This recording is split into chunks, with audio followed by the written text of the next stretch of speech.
오늘 제가 네.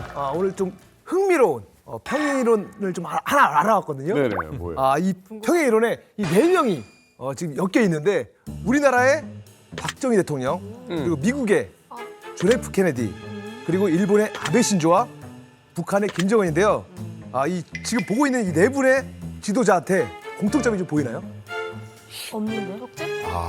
뭐 나라의 되게 아이코닉한 피규어죠. 그러니까 오. 네 명마다 다 이런 되게 브랜드가 센. 사실 정답은 네. 이 넷이 모두 최연소 국가 지도자라는 점입니다. 그 지역에서 최연소로 예. 지도자가 됐다. 맞습니다. 이 케네디 대통령이 이제 당선된 건 43세 때. 네, 그리고 이 박정희 대통령이 45세 때였고요. 그리고 아베 신조는 52세에 총리에 선출이 됐습니다. 김정은 20. 그리고 그렇죠. 김정은은 무려 27세에 국가 지도자가 됐다고 합니다. 네, 이게 지금 우리 김종민 씨가 화두를 던졌습니다. 예, 그런데 이게 참 묘한 평행 이론입니다.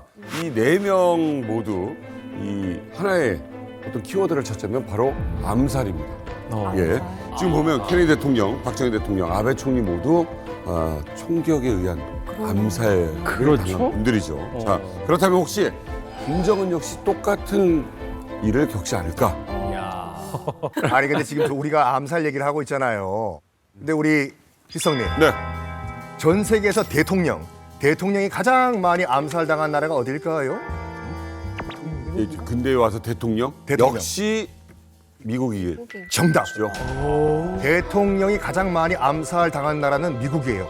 왠지 느낌은 멕시코나 뭐 이런 나라일 것 그렇죠, 같은데. 그렇죠. 다 살아남았고. 그러니까 지금까지 이제 그 대통령이 암살 시도를 당한 대통령만 뭐 일단 15건이 넘어요. 시도까지 첫 번째 케이스는 언제냐면은 네. 그 1865년에 링컨 대통령. 링컨. 1865년이요? 1865년 링컨 대통령이 이제 남북 전쟁 직후에 존 부스라는 남부 극렬주의자한테 암살당했는데 이때만 하더라도 대통령 경호실이 없었어요.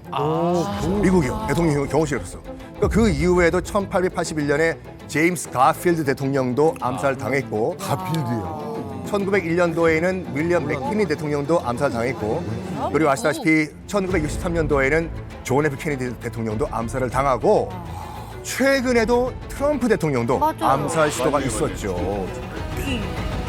작년 7월에 사실 네. 트럼프 대통령도 피격을 당했잖아요. 후보 그런데 때. 후보 때죠. 공화당 후보 때 펜실베니아 유세장에서 피격을 당한 건데 이렇게 연설을 하고 5분 만에 총알이 날라왔거든요. 이 관객석의 왼편에서 트럼프 대통령의 이 오른편 귀를 스쳐서 관통을 한 거죠. 그런데 만약에 이 손가락 한 2마디 정도만 총알이 일로. 트럼프 대통령의 머리를 향했다면 어쩌면 사실은 그럼. 5번째 암살된 대통령 명단에 트럼프라는 이름이 오를 수도 있었던 위험천만한 사건이었는데 저 총알 사진이 어떻게 찍힐 수가 있어요? 이 사진이 이 퓰리처상 수상작으로 선정이 됐고 더 대단한 건 사실은 네.